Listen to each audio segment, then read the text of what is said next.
Hello and welcome to Everyday English, the podcast for kids learning English. This is episode 13. I'm your host, Alex. And I'm Sarah. Hi, everyone. It's so good to be here with you. Today, we are talking about something we all do every single day, many times a day. We're talking about making decisions. Ooh, that's a big topic, from deciding what to wear in the morning to choosing what game to play with friends. Exactly. And we're going to learn some new words and phrases to help you talk about all the choices you make. Are you ready? I'm ready. Let's do it. Okay, let's start with simple, everyday decisions. Sarah, what did you decide to eat for breakfast this morning? That was my first decision of the day. I had to choose between cereal and toast. I chose cereal. Great word, choose. When you have two or more things and you pick one, you choose it. The past tense is chose, just like you said. Right, so the cereal and the toast were my options. Perfect. An option is a choice you can make. The things you can choose from are your options. What are some other breakfast options? Oh, there are pancakes, eggs, fruit, yogurt, so many options. It can be hard to decide sometimes. It can be. Now, let's imagine another decision. You have to choose between playing outside or reading a book. How do you make that decision? That's a tough one because I like both. I have to think about it. Right, you think about it. What kind of things do you think about? Maybe the weather? Oh, for sure. If it's sunny, I'll probably decide to play outside, but if it's rainy, I'll definitely decide to read my book inside. That's a great way to make a decision. You look at the situation and think. Here's a cool phrase for that. You weigh the options. Weigh the options? Like on a scale? Exactly like that, but in your mind. You think about the good things and the not so good things for each option to see which one is better. I like that. So for playing outside, a good thing is getting fresh air and running around. A not so good thing might be if it's too cold. And for reading a book? A good thing is that it's cozy and relaxing. A not so good thing is that I won't be moving my body. So I weigh the options and then I make my choice. You got it. Okay, so sometimes making a decision is about what you like more. We can call this your preference. A preference. Oh, okay. Like I prefer dogs to cats. That means I like dogs more. Exactly. So if someone asks, do you want chocolate or vanilla ice cream? You can say, I prefer chocolate. It's a great way to state your choice clearly. Right. Or I could also say, I'd rather have chocolate. That's another perfect phrase. I'd rather is short for I would rather. Let's practice. Sarah, would you rather go to the beach or go to the mountains? Ooh, I think I'd rather go to the beach. I love building sandcastles and swimming in the ocean. What about you, Alex? I prefer the mountains. I really like hiking and seeing all the tall trees.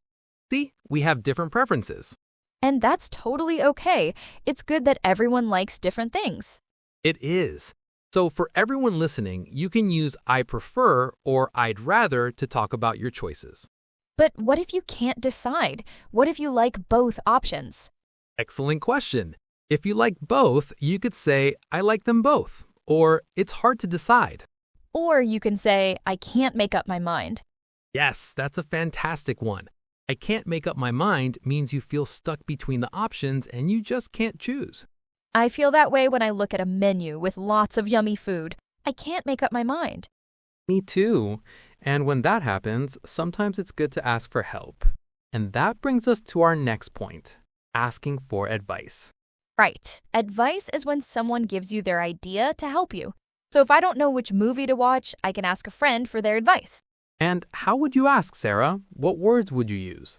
I might say, which movie do you think I should watch? Or maybe, what do you recommend? Perfect. The word should is super useful here. Should I get the blue backpack or the green one? And then your friend gives you advice. They could say, I think you should get the green one. It's my favorite color. Or they might say, in my opinion, the blue one is bigger. Using phrases like I think or in my opinion is a nice way to give advice. Yeah, because it shows it's just your idea. You're helping, not telling them what to do. Exactly. Let's do a quick role play. I need help. I can't decide what to get my brother for his birthday. Sarah, can you give me some advice? I can try. First, what does your brother like to do? He likes building things with blocks, and he also loves dinosaurs. Okay, well, in my opinion, you should get him a new set of building blocks, maybe one that builds a castle or a spaceship. That's a really good idea. Or I think a book about dinosaurs would be a great gift too. Another great option. Thanks for the advice, Sarah. Now I have some ideas to choose from. You're welcome. So remember, everyone, it's always okay to ask for help when you're making a decision. Okay, so let's talk about the size of decisions. Some decisions are small and some are big. Choosing your breakfast is a small decision, right? Yeah, very small. It doesn't change your whole day or your life. So what would be a big decision for a kid? Big decision is something more important that has a bigger effect.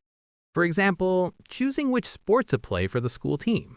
Oh, right. Because you will have practice and games and you'll be on that team for a while. That is a big decision. Or an even bigger one, deciding to get a pet, like a puppy. That's a huge decision. You have to think about that very carefully. A puppy has a lot of responsibility. It is, and for big decisions like that, it's very helpful to weigh the pros and cons. Pros and cons? What does that mean? It's just another way of saying the good things and the bad things. Pros are the good things, the positives. Cons are the bad things, the negatives.